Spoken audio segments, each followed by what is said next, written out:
días, mis hermanos. Soy Eliezer Silva de la iglesia Getsemaní. Hoy les vengo a leer un versículo de la Biblia que se encuentra en Salmo 103 y dice así: Alaba a Jehová, siervo de Jehová, alaba su nombre. Sea bendito el nombre de Jehová desde ahora y para siempre.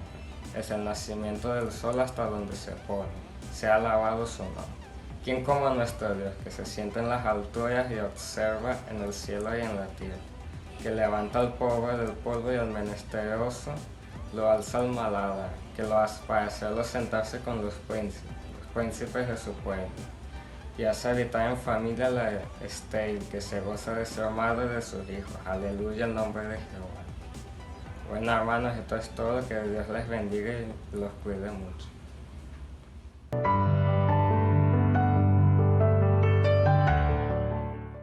Queridos hermanos de la Iglesia Getsemaní de Valencia, Venezuela, que el Señor les bendiga mucho.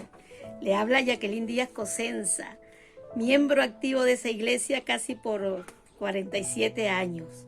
Le doy gracias a Dios por todo lo que me ha permitido vivir durante todos los años de mi vida y en especial esa infancia bonita que viví ahí en Getsemaní. Quiero agradecer a los pastores Arelis de Rodríguez y Pantaleón Rodríguez, amigos entrañables, buenas personas, consiervos, hombre y mujer de Dios que están allí para hacer lo que el Señor les diga en todo momento. Que el Señor les guíe siempre y les bendiga. Un fuerte abrazo virtual para cada uno de ustedes. Le doy gracias al hermano Henry Linares, que me envió un mensaje pidiendo que si podía participar hoy en el culto matutino. Para mí es un inmenso privilegio, un gran placer poder compartir este tiempo. Él me dijo para una acción de gracia y yo pues en el momento pensé, bueno, Henry lo que sabe, porque él me conoce, es mi amigo de muchos años, que yo tengo un botón donde encenderme, pero es difícil conseguir el botón para apagarme. Así que esta acción de gracia tal vez sea un poquito larga, a lo mejor parece una predicación. Pero bueno, como no se da todos los días, seguramente lo van a aceptar con cariño y la bendición de Dios será para ambas partes. Yo quiero hacer una pequeña reflexión en cuanto a esto de la acción de gracias, porque no solamente pasa en Getsemaní o aquí en la iglesia Primera Bautista donde me congrego en Madrid. Siempre que dicen si hay algún hermano que quiera dar una acción de gracias, el tiempo, pues se escucha un silencio un poco incómodo, porque las personas tendemos a pensar, ¿qué cosa me ha pasado de bueno? ¿Qué podría contar? Siempre pensando en que la acción de gracias es por algo bueno. O sea, damos gracias si estamos bien, si nos han aumentado el sueldo, si nos han dado un diagnóstico positivo, etcétera. O sea, estamos pensando qué cosa buena puedo contar para decir, mira, qué agradecida estoy de Dios, porque Dios me bendice un montón. Y resulta, hermanos, que haciendo bien el análisis de acción de gracia, yo pienso en las dos palabras por separado, y acción viene de accionar, y accionar es poner en movimiento o en funcionamiento un mecanismo.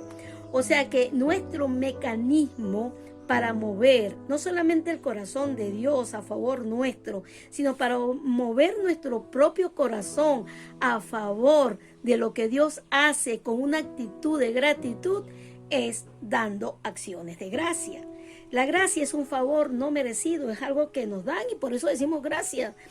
Un regalo, un aumento del sueldo, a lo mejor decimos, eso me lo gané. Pero definitivamente damos gracias cuando viene algo que no estábamos ni esperando y nos ha llegado. Entonces nosotros debemos dar gracias a Dios en todo. Dice la palabra que debemos dar gracias en todo.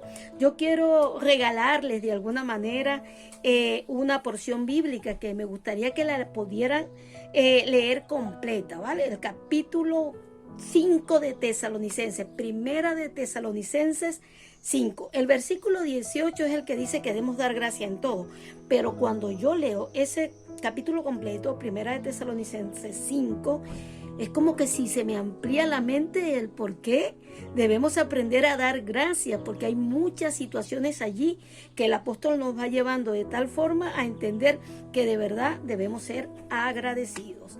También hay una porción bíblica que está en Santiago 1, verso 2, que también nos habla de que esa es la voluntad de Dios. Cuando dice que es la voluntad de Dios que demos gracias, no quiere decir que todo tiene que ser bueno. O sea, la voluntad de Dios no dice que es la buena voluntad de Dios, como a veces la parafraseamos un poco, que esta es la buena voluntad de Dios. No, es la voluntad de Dios. Y la voluntad de Dios siempre es buena, es agradable y es perfecta. ¿Por qué? No porque lo veamos desde nuestra visión, desde nuestra óptica humana, sino que está vista desde la óptica de Dios. Dios tiene el control de todas las cosas. Así que la acción de gracias, hermanos, es una accionar en fe, en gratitud, en el Espíritu, entendiendo que viene de parte de Dios toda buena dádiva, todo don perfecto. Pero no quiere decir que las enfermedades, que los problemas, que las dificultades nos alejan de Dios y que en vez de dar gracias vamos a poner una queja, una reclamación. No, debemos dar gracias a Dios porque incluso en la palabra nos explican que cuando un niño es sometido a disciplina por algo que ha hecho mal, en el momento el niño no entiende y dice, ay, me han pegado, me han castigado, me han disciplinado. Pero la realidad es que el padre que ama a ese hijo le está corrigiendo para que en su momento pueda reconocer que había una acción en beneficio de su propia vida. Así que démosle gracias al Señor, démosle a Él la gloria, la honra debida a su nombre, porque Él nos provee de todo, nos ayuda, nos conforta. Yo tengo 10 años viviendo en Madrid y he podido ver cómo el Señor ha sustentado mi vida en los momentos más difíciles. Hablar de todas las cosas difíciles que he tenido que pasar como emigrante o que he tenido que estar aquí cuando no tenía un trabajo, cuando no tenía seguridad social, no encontraría ni yo misma el botón para pagarme. Entonces solamente quédense con eso, que en 10 años de estar lejos del país, de tener que cambiar costumbres, ideas, pensamientos, es otra cultura, son otras cosas que uno tiene que aprender a vivir. Yo me he dado cuenta que Dios ha sido mi proveedor, mi sustentador, mi amigo, el Padre que desde el momento que le recibí en mi corazón no ha dejado de ayudarme, de fortalecerme, de darme la capacidad de adaptarme a situaciones nuevas. Entonces yo puedo dar fe de que el Señor no nos deja, que su misericordia y su amor es para siempre. Esa perrita que acaban de escuchar ladrar es una bendición también. La hemos adoptado, tiene ya 10 meses y es una perra que nos da muchas alegrías. Y usted dirá, ¿y esta por qué habla de esta perra? Porque la Biblia dice que demos gracias en todo. Y esta perrita nos ha enseñado muchísimas cosas desde que está aquí en casa.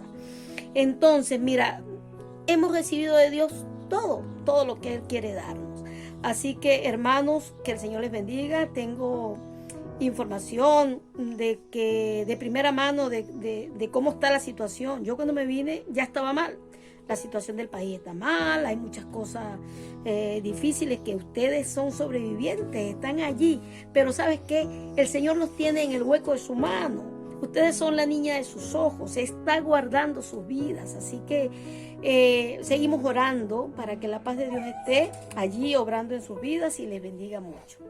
Reciban este abrazo virtual y muchas gracias por la oportunidad que me han dado de llegar a la iglesia que me vio nacer y que llevo en mi corazón hasta el día que me vaya con el Señor. Y allí en su presencia estaremos todos gozándonos con Él. Dios les bendiga mucho, saludos fraternos y hasta otra oportunidad. Chao, chao.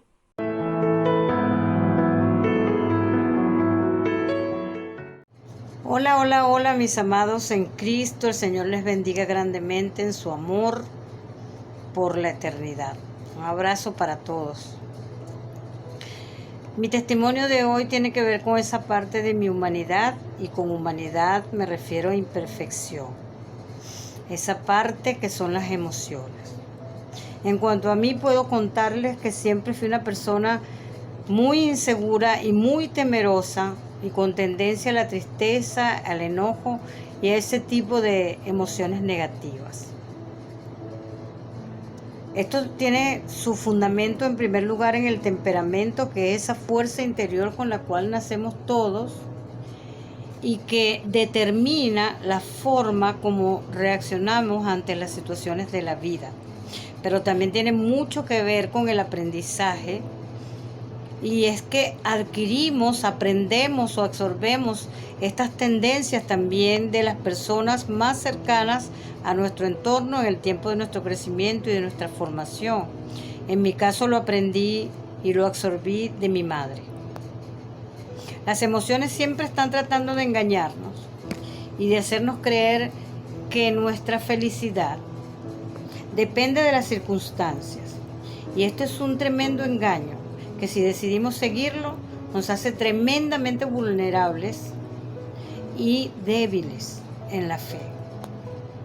El enemigo de nuestras almas siempre está tratando de aprovechar esta tendencia carnal de fluctuar con las emociones para hacernos tropezar y caer. No en vano la Escritura advierte en Jeremías 17:9, engañoso es el corazón más que todas las cosas y perverso. En el caso de las personas temerosas e inseguras, ellas tienden a edificar a su alrededor una ciudad amurallada, formada por personas y cosas que le ayuden a sentir seguridad. Construyen un piso debajo de sus pies que soporte sus temores. En mi caso, mi torre fuerte, detrás de la cual podía esconderme, era mi esposo. Mi especial tesoro eran mis hijos. Y recuerda que donde está tu tesoro, allí también está tu corazón. Mientras más grande sea el tesoro y más especial, más grande también será el temor a perderlo o a que sean dañados. También estaba el ministerio que Dios me había dado para servirle, y este era mi solaz y mi gozo. Pero secretamente también sentía que entre más le sirviera a Dios, Él más me protegería de la adversidad. Entonces, debía ser enseñada de una forma diferente. Dios había puesto en mí desde mi nuevo nacimiento una fe inquebrantable y un amor inconmovible por Jesús. Pero estos dones estaban distorsionados, opacados y sepultados bajo una montaña de emociones negativas que trataban de gobernar mi vida. Entonces el maestro me llevó a su taller y vino la prueba. Y por años caminé en el desierto. Tuve problemas muy serios en mi matrimonio y la torre fuerte donde solía esconderme se vino abajo. De manera que pude aprender que mi torre fuerte es el Señor. Mi especial tesoro, cada uno tomó su camino y no siempre caminos que yo hubiese deseado para ellos. Solo para comprender que mi especial tesoro está en el cielo. Perdí mi ministerio y por años estuve en el silencio y en la soledad. Y entonces aprendí que Dios no me ama, me cuida y me protege por lo que haga, sino por lo que soy. Soy su hija amada, su princesa, su especial tesoro, la niña de sus ojos. Y por eso me ama Dios, no por nada que yo pueda hacer por Él.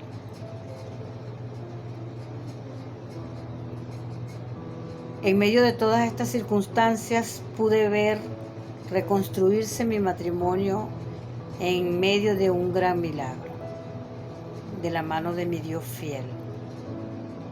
Pude ver a mis hijos volverse a encaminar en el Señor de la mano de mi Dios bueno. Dios me dio nuevas formas de servirle y me rodeó de nuevas personas a quien amar, porque ese es mi Dios soberano. Y aprendí estas 3 cualidades en el desierto, estas 3 cualidades del Señor. Su fidelidad, Él siempre está para mí. Su bondad, todo lo que Él hace o permite es bueno para mí. Su soberanía, sus decisiones son incuestionables, porque Él nunca se equivoca y siempre tiene la razón. Hoy enfrento la mayor prueba que pude haber enfrentado en toda mi vida. No voy a decir que la mayor prueba del mundo, porque cuando conocemos a Job entendemos que siempre habrá una mayor que alguien tenga que pasar. Pero creo que es la mayor prueba que una madre puede enfrentar. En lenguaje infantil podríamos decir que es como el coco debajo de la cama de cualquier madre. Y en estos días he tenido que repetirme muchas veces y aprender de todo mi corazón esas palabras que siempre enseñé. Lo mejor que me podía pasar en la vida ya me pasó. Y lo peor que me podía pasar en la vida ya no me pasó. Y tampoco a mis hijos. Nada tan terrible como la condenación eterna podrá alcanzarles jamás. No importa lo que el diablo intente, ellos ya no le pertenecerán nunca, porque le pertenecen a mi Señor. Esa es la confianza y la seguridad que me da fortaleza. Yo sé que mi Señor hará cosas maravillosas en la vida de Samuel para cumplir su propósito eterno y para su gloria y su honra. No les puedo negar que hay días difíciles, días grises, pero siempre sale el sol cuando Dios me sonríe a través de la oración, a través de las promesas de su palabra, a través de las palabras de aliento de cada uno de ustedes, mis amados hermanos, a través de las circunstancias donde lo he visto actuar de una forma tan maravillosa, poderosa y con tanto amor, con tanta fidelidad. He visto milagros cada día en todo este proceso. A ti, mi amado hermano que me escuchas, te aconsejo, no te dejes llevar de las emociones negativas. Ellas buscan que niegues tu fe. No te turbes cuando algo no sale como quieres. Alégrate porque el maestro está en su taller. El alfarero está trabajando en su obra y vas a resultar en una hermosa obra de arte que le glorificará por la eternidad. Entre más fuerte sople el viento, más fuerte aférrate a su manto y permanece firme en toda tempestad. En cuanto a mí, como decía un buen y querido amigo, Jesús está en mi barca y la calma vendrá, siempre vendrá. Dios te guarde y te bendiga siempre.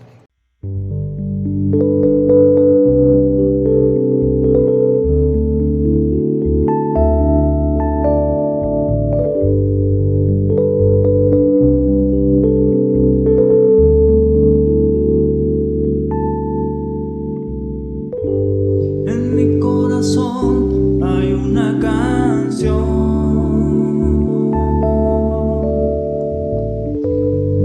que demuestra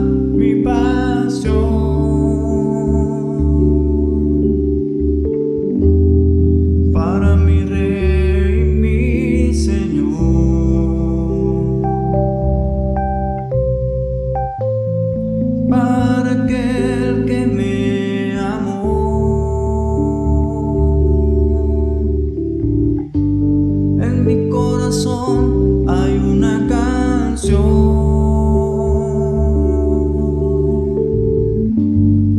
que demuestra mi pasión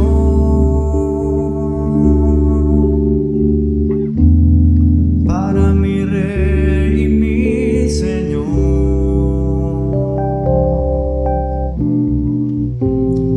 para aquel que me amó. Hermoso eres, mi Señor, hermoso eres tú, amado mío. Tú eres la fuente de mi vida y el anhelo de mi corazón. Hermoso eres, mi Señor, hermoso eres tú, amado mío. Tú eres la fuente de mi vida y el anhelo de mi corazón.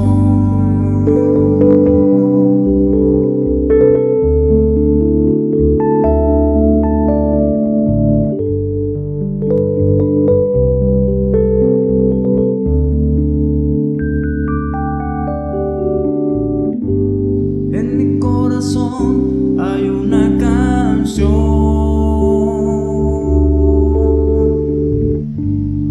que demuestra mi pasión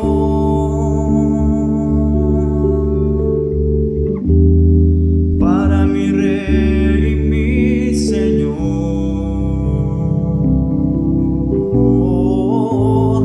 para aquel que me amó. Hermoso eres, mi Señor, hermoso eres tú, amado mío. Tú eres la fuente de mi vida y el anhelo de mi corazón. Hermoso eres, mi Señor, hermoso eres tú, amado mío. Tú eres la fuente de mi vida y el anhelo de mi corazón.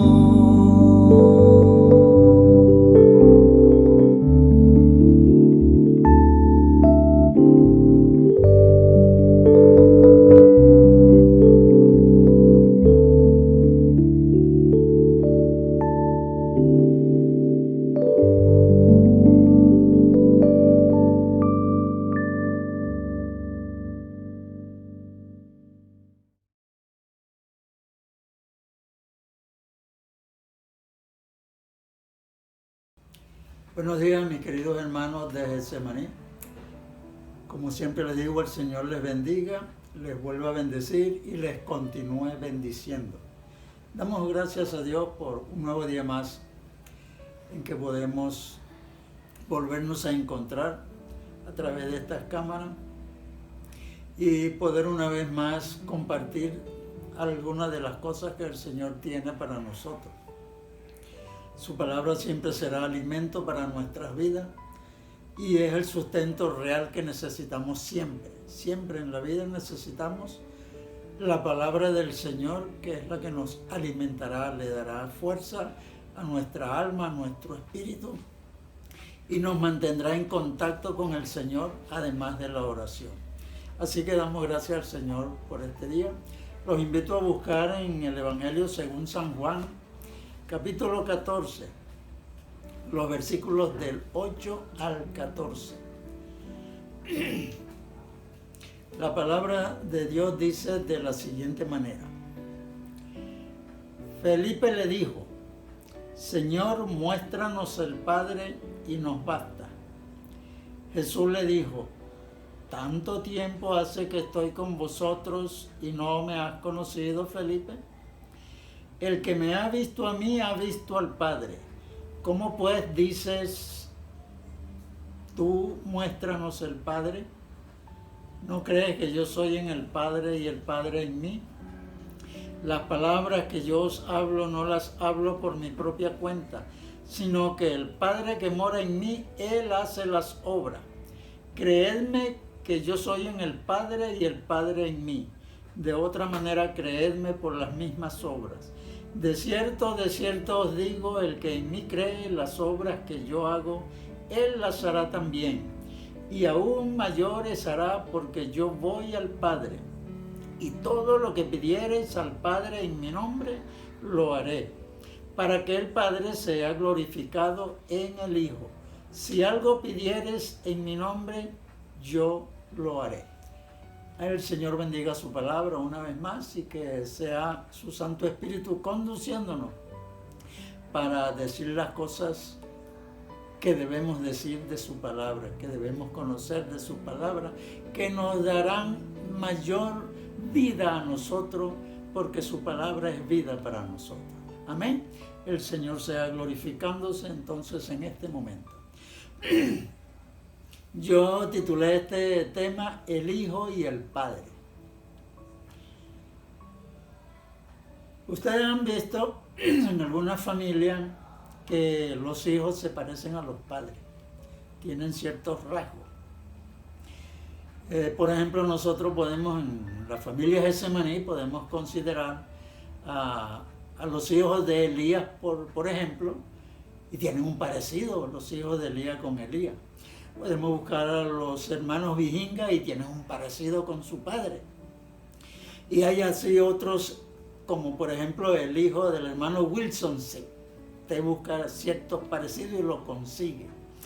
Ahora en la iglesia hay un parecido que nos hay, con las hembras sucede lo mismo, ¿verdad? Y con las hembras y las madres y eso, pero yo vi un parecido en nuestra iglesia que me ha dejado, era movido siempre. Cuando usted ve al hermano Luis Morillo y ve a su mamá, usted prácticamente ve el mismo molde. Eso es fantástico. La diferencia es que él es hombre y ella es mujer.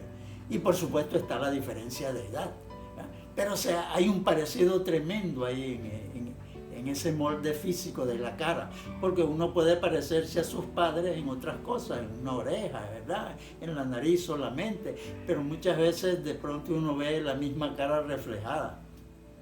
Muy bien. Este pasaje que hemos leído hoy nos habla de una pregunta que le hace uno de los discípulos de Jesús al Señor. Y se trata de Felipe, uno de los discípulos, ¿verdad? Y entonces él llega y le dice al Señor esa palabra: muéstranos el Padre y nos basta. Esa es una pregunta que a lo mejor cualquiera de nosotros la hubiera hecho. Supongo que no es una pregunta extraña, ¿verdad? Y el Señor le contesta de una manera fantástica, ¿verdad? Y le dice: ¿tanto tiempo hace que estoy con vosotros y no me has conocido, Felipe? Esa no es una respuesta común. Él no le dijo: ¿no has visto mi cara? Se parece a la de mi papá. ¿No has visto el color de mis ojos? Se parecen a los de mi padre. No fue eso lo que le dijo. Lo que le dijo fue otra cosa más profunda. Y en lo que nos centramos es el tema, pues, del momento de hoy: el Padre y el Hijo. En este caso el Padre es Dios y el Hijo es el Salvador, Jesucristo. Y entonces Jesucristo le sigue diciendo a Felipe el misterio de la respuesta que él le está dando. Dice, el que me ha visto a mí, ha visto al Padre. Si yo veo a uno de los hijos de Elías, yo no puedo decir que yo he visto a Elías.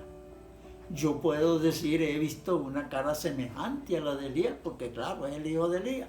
Lo mismo sucede con cualquiera de los hijos del hermano Bijinga, ¿verdad? Yo no sé si ustedes han visto en mí y en mis hijos algún parecido, ¿verdad? Ustedes lo conocen, ustedes saben. Yo me veo con ellos todos los días o casi todos los días, y bueno, a lo mejor no noto el parecido o la diferencia. Pero cuando uno ve a otros, uno ve. Pero eso no fue lo que Jesucristo le dijo a Felipe.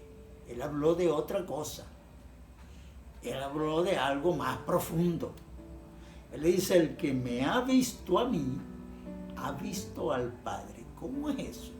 ¿Cómo se puede interpretar eso? Es fantástico, pero él sigue diciendo, ¿cómo pues dices tú, muéstranos al Padre? Los discípulos ya tenían con el Señor, digamos, cerca de los 3 años. Cerca de los 3 años de andar con el Señor. Por eso el Señor le dice, tanto tiempo que he estado contigo y no me conoces. Si Él les había dado a entender que era el Hijo de Dios, que Él era el Mesías, y se los había estado enseñando de muchas maneras, eso significa que Él no les había dicho que Él era la misma persona del Padre. Porque si no, Felipe no hubiera hecho esta pregunta. Pero lo que Jesús le está contestando es en esencia eso. El que me ha visto a mí, ha visto al Padre. Y yo quiero llegar a un momento, yo sé que muchos han hablado de esto y muchos lo interpretan de una forma y de otra forma, pero yo quiero llegar al momento de la realidad de lo que el Señor quiere transmitir, no solamente a Felipe, a todos nosotros que hemos creído en Él, porque se trata de lo mismo. El que se ha relacionado con Jesús, se ha relacionado con el Padre también. Cada uno de nosotros que hemos aceptado a Jesucristo como Salvador, al relacionarnos con Jesús, automáticamente nos estamos relacionando con el Padre. De eso se trata el gran misterio, como hablé en otra ocasión. Es el misterio de lo que Dios quiso hacer en nosotros y lo está haciendo a través del Hijo. Pues bien,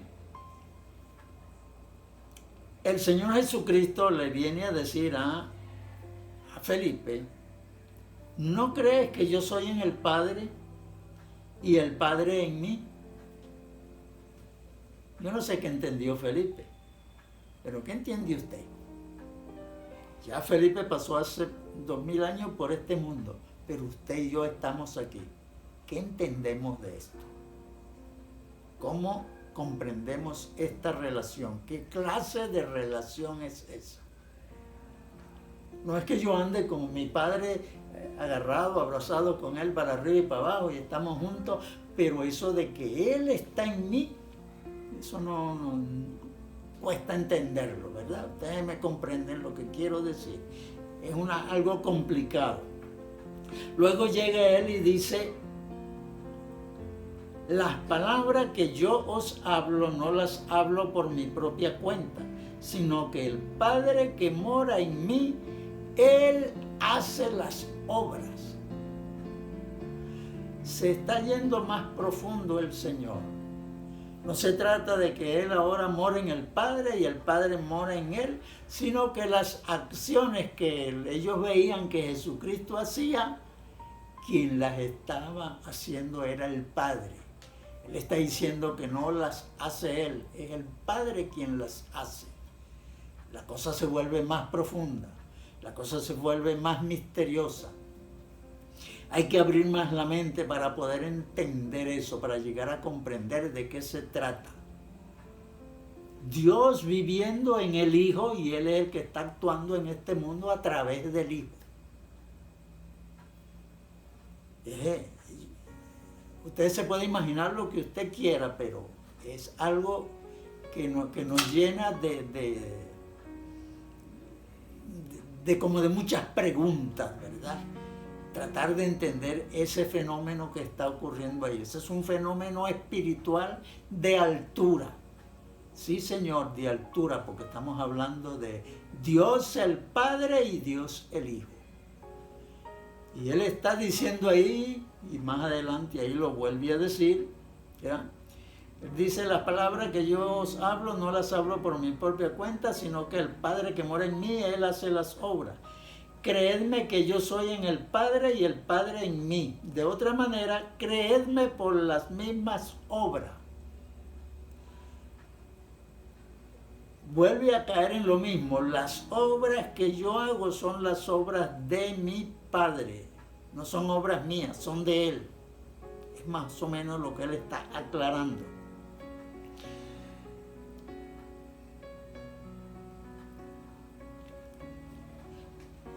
Luego el Señor viene y le dice a Felipe algo que nos va a conectar a nosotros, a los que creemos en Jesucristo. Y nos va a conectar de una manera parecida a eso que ocurre en esa relación que Él tiene con el Padre. Fíjense bien de lo que estamos hablando. El Señor le había dicho en otra parte a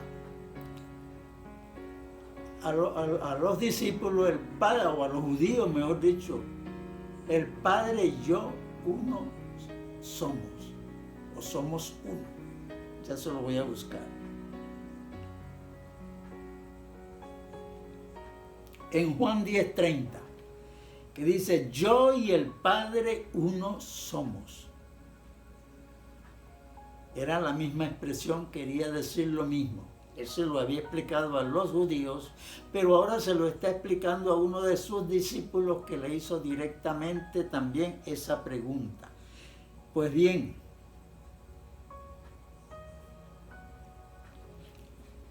el Señor sigue hablando.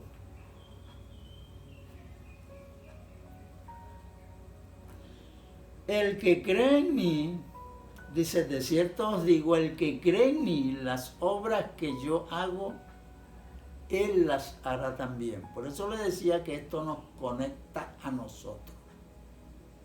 Y nos conecta con la obra de Jesús, con el trabajo de Jesús aquí en la tierra, con el ministerio de Jesús aquí en la tierra, a nosotros los creyentes, porque es lo que está diciendo Él.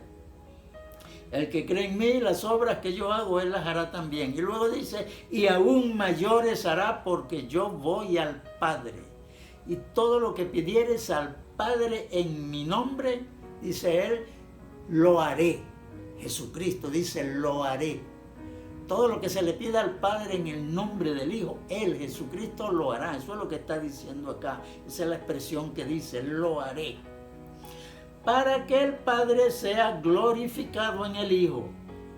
Si algo pidieres en mi nombre, y lo vuelve a repetir, yo lo haré.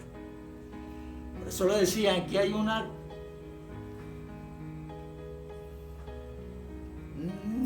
vamos a decir, un empate de ideas que viene a llegar a donde estamos nosotros. Empieza con la pregunta que hizo Felipe. El Señor se la responde. Yo no sé si Felipe la entendió, pero nosotros deberíamos entenderla. Y supuestamente creemos que la entendemos. Dios actuando a través del Hijo, a través del Mesías, Jesucristo. Actuando las obras que hacía Jesucristo, quien las hacía era el Padre, porque era el Padre el que estaba manifestándose en el mundo a través de Jesucristo. Pero Jesucristo agarra esa misma figura que sucedió con Él y nos mete a nosotros ahí también. Recuerden que cuando Jesucristo está orando en Juan 17, Él le dice a su Padre: Padre, tú en mí y yo en ellos, para que sean uno, para que el mundo crea que tú me enviaste. Es la misma misión, es la misma obra, de eso se trata. Pero nos mete a nosotros Jesucristo actuando en nosotros. Entonces, esto que yo llamé el Hijo y el Padre es algo que comienza del Dios el Padre al Hijo y sigue en nosotros, los otros hijos, a través de Jesucristo por adopción. En nosotros se cumple también eso que Jesucristo le está explicando a Felipe, ese misterio fantástico, porque para mí es fantástico saber que yo tengo al Señor y que cualquier cosa que yo haga, quien la hace es Él. Cosa que yo haga de acuerdo a lo que Dios quiere, según la obra de Dios. Por eso las cosas que hacemos tienen que estar en la voluntad de Dios, en el plan de Dios, en lo que Dios ha delineado para que nosotros lo hagamos, para que nosotros sigamos en esa obra, porque es la obra de Dios. Lo que Cristo vino a hacer fue la obra del Padre, y entonces Él dice, así como el Padre me ha enviado, yo también los envío a ustedes. Y ahí entra la misma relación de padre a hijo. Entonces Jesucristo actúa con nosotros como actuó el Padre de Él con Él. Jesucristo como Padre de nosotros, también en nosotros, haciendo la obra. Entonces nosotros podemos decir, como Él dijo, la obra que yo haga para Cristo, la obra que yo haga para Dios, no la hago yo, la hace Cristo en mí. Más o menos puede entender eso, ¿verdad?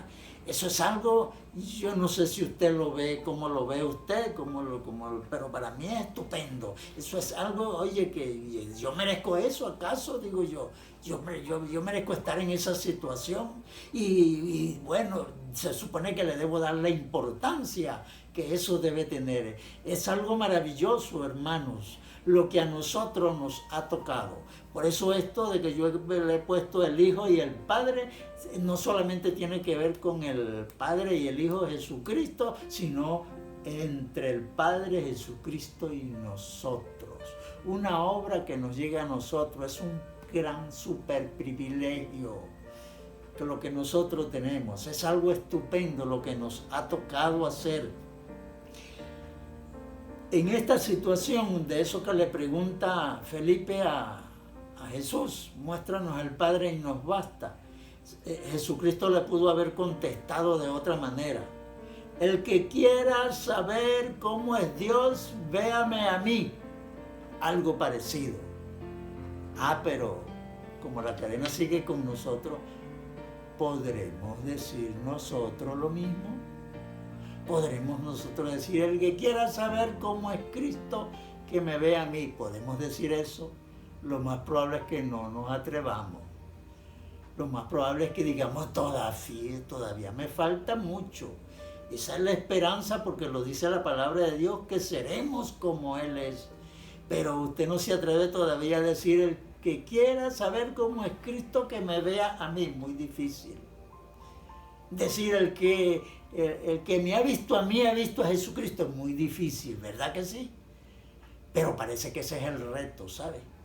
Entonces nuestra manera de vivir, nuestra manera de ser, nuestra manera de hablar con el prójimo, con los familiares, con la gente que Dios nos ha puesto alrededor, me imagino que tiene que cambiar, tendría que ser de la misma forma como Cristo le hablaba a los discípulos. Es una relación como la relación entre el Padre y el Hijo. Es el Padre Dios y el Hijo Dios, Jesucristo. Entonces, entre Jesucristo y nosotros debería haber una relación como esa. Y eso es un reto para nosotros, individualmente, cada uno. Tenemos el reto de parecernos a Cristo. Tenemos el reto de actuar como Cristo actuó. Tenemos el reto de hacer las obras que Cristo vino a hacer. Continuar con esas obras, porque su ministerio continúa a través de nosotros en este mundo. Su ministerio continúa, porque nosotros somos su cuerpo, su iglesia, y Él se manifiesta en su iglesia. Donde estén 2 o más reunidos en mi nombre, allí estaré yo en medio vuestro de ser, en medio de ustedes. Eso es el cuerpo de Cristo. Entonces nosotros tenemos que reflejar a Cristo. Tremendo reto, ¿sabe? Y ese es un reto de santidad, porque Jesucristo es santo. No sé cómo lo está pensando usted, no sé cómo lo está recibiendo, no sé cómo usted estará pensando y ahora cómo voy a vivir de ahora en adelante.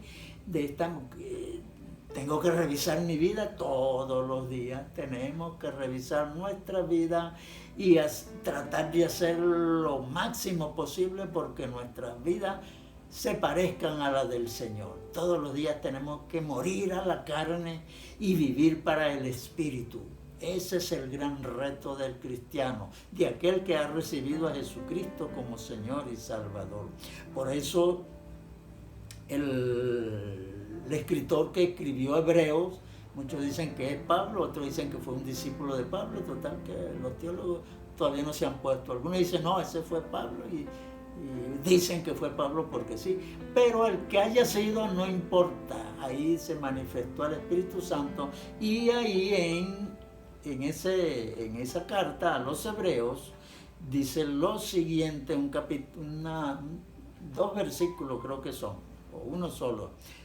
Ahí dice Hebreos 12:2, puesto los ojos en Jesús, el autor y consumador de la fe, el cual por el gozo puesto delante de él sufrió la cruz, menospreciando el oprobio y se sentó a la diestra del trono de Dios. Gloria a Dios por este versículo, por su palabra. Nuestra fe depende del Señor Jesucristo. Nuestra fe depende de nuestra relación con el Señor Jesucristo. Nuestra fe está anclada en Jesucristo. Por lo tanto, Jesucristo tiene que hacer lo mismo que hacía su Padre con Él, vivir en nosotros y nosotros vivir en Él. Como Él le dijo a Felipe, ¿no crees que yo soy en el Padre y el Padre en mí? O al revés, primero el Padre en mí y yo en el Padre. Eso tiene que ocurrir con nosotros. Eso es lo que nos manda la palabra de Dios a tenernos a nosotros siempre en cuenta. Que nuestros ojos deben tener la mira puesta en el Señor Jesucristo. No podemos agarrar para ningún lado. Todo lo que hagáis de palabra o de obra, hacerlo como para el Señor, escribió el apóstol Pablo. De manera tal que ese es el reto, mis queridos hermanos. Que ese es el significado que yo he sacado, que yo he visto, mejor dicho, porque yo no lo saqué, el Señor es quien lo ha puesto en su palabra, de que nosotros hemos recibido algo maravilloso, algo estupendo, algo muy grande. Hemos recibido nada más y nada menos que al Señor Jesucristo que mora en nosotros. Y Él dijo que entraría si abríamos la puerta y Él entró, está ahí dentro. Entonces tenemos que vivir como Él vive, no como nosotros queramos, como nos dé la gana, como se dice popularmente, no, como Él quiera. Aquí las ganas serán de Él, la voluntad tiene que ser la de Él, esa es la que tenemos que seguir. Pero como una vez más digo, eso es para los creyentes, para los que hemos recibido a Jesucristo como Salvador. Pero aquellos que no lo han recibido todavía, esto todavía no los alcanza a ustedes. Necesitan recibir a Jesucristo personalmente en sus vidas. Necesitan reconocerse pecadores, pedirle perdón, arrepentirse, que es lo que dice el Señor mismo en su palabra, arrepentíos y convertíos. Y venid a mí, que yo no voy a desechar a nadie. Hay que ir a Jesucristo, no importa lo que usted sea, quien usted sea, vaya a Jesucristo, Él es el Salvador. Y el resultado de esa salvación, vamos a decir el intercambio, usted se arrepiente, confiesa sus pecados y se entrega a Él, y entonces el intercambio de Él es que le da su propia vida, o sea, Él mismo viene a vivir en usted. De eso se trata, y usted queda como estamos todos los que hemos recibido a Jesucristo, comprometidos con un reto hasta el día que nos muramos, hasta el día que nos vayamos de este mundo, un reto de vivir para el Señor, hacer lo que Él diga. Así que acepte a Jesucristo como su Salvador, dígaselo. Yo no quiero decirle, repite estas palabras conmigo, no, yo quiero que usted salga de su propio corazón y diga: Señor, me arrepiento, me considero pecador, me arrepiento y te recibo como mi Salvador. Dígaselo con todo gusto, con todas sus ganas. Yo quiero ser eso de los que la obra que yo haga sea la que tú seas quien la haga, así como tú lo has enseñado ahí en su palabra. Y eso va a ocurrir, eso va a empezar a suceder en su vida. Y su vida no va a ser hasta el día que se muera, va a ir más allá, va a ir a la eternidad con Cristo. Porque eso va a ser una unión para toda la eternidad. Y vuelvo y repito, como dice mi nieta, para siempre, para siempre. Sí, Señor, que el Señor les bendiga, que el Señor les guarde y que si aceptaste a Jesucristo, pues aférrate a eso. Lee la palabra de Dios, búscalo a Él, dirígete a Él ahora continuamente, todos los días. Esa es la oración, hablar con Él diariamente o más cada vez que pueda, porque esa es la gran relación que nos llega a nosotros, nuestra relación con alguien que vive dentro de nosotros y que se relaciona igual que se relacionó el Padre con el Hijo Jesucristo. Así mismo se relaciona Jesucristo con nosotros, sus redimidos. Somos los redimidos del Señor. El Señor le bendiga ricamente y será hasta la próxima oportunidad. Gloria a Dios por su palabra, por su fidelidad, por su inmenso amor. Y ahora vamos a despedir con una oración al Padre. Papá, gracias por este momento, gracias por tu misericordia, gracias por acompañarnos en la semana, gracias por tu cuidado, gracias porque hasta el día de hoy tú nos has ayudado en todas las cosas. Gracias porque siempre podemos ver tu mano milagrosa obrando a favor de tus hijos. Gracias, Señor, por tu iglesia, gracias por cada hermano, por cada hermana, por cada niño, por cada joven. Gracias por los pastores, gracias, Señor, por sus vidas. Glorifícate, Señor, en la vida de cada uno de mis hermanos, para que esta semana, Señor, sea de gran bendición para sus vidas, para que puedan ver tu gloria, tu amor, tu misericordia y tu fidelidad. Cada día acompáñalo, Señor, protégelo y que tu sangre preciosa sea escudo alrededor de ellos y de todos nosotros, tu iglesia. Gracias, Señor, te doy por la vida de los pastores, gracias por su salud, por sus hijos. Te pedimos, Señor, sé tú avivando el fuego, que tu Espíritu Santo nos acompañe, nos llene, nos unja, Señor, para ser llenos de tu gloria. Sobre todo, Señor, para sentir siempre tu presencia, para darte gloria, la honra y el honor que tú mereces, para que cada uno de estos días de esta semana podamos, Señor, caminar acompañados contigo, que seas tú lo primero, lo último, lo más importante en nuestras vidas. Te pedimos, Señor, venga tu reino en nuestras vidas. Ayúdanos, Señor, a pararnos del trono en nuestras vidas para dejar que te sientes tú allí y seas tú guiándonos, dirigiéndonos, hablándonos, Señor Jesús. Gracias por tu fidelidad, porque aunque no lo merecemos, tú siempre estás aquí y estás obrando en nuestro favor. Te damos gracias por la vida de Samuel y te pedimos, Señor Jesús, que en este nuevo proceso que va a empezar esta semana, seas tú acompañándolo, fortaleciéndolo, seas tú, Señor, tomándolo en tus brazos para que él sienta tu presencia, tu amor y tu protección, y seas tú también glorificándote en todo el proceso, desde el comienzo hasta el final, Señor. Por amor a tu nombre, por amor a tus hijos, por amor a tu iglesia, clamamos a ti, Señor, por su vida. Sabemos que si oramos conforme a tu voluntad, tú nos concederás, Señor. Sabemos que si creemos en ti, veremos tu gloria. Sabemos, Señor, que hemos confiado y hemos creído en el Dios Todopoderoso, para quien nada es imposible. Ponemos su vida en tus manos y sabemos que tú le darás la victoria. Sabemos que tú, Señor, ya le tienes la victoria garantizada y por eso te alabamos, por eso te damos la gloria, te damos la honra y te bendecimos, Señor, porque no hay nadie como tú en toda la tierra. Gracias porque eres nuestro Dios. Gracias te damos, bendito seas por los siglos de los siglos. Amén y amén.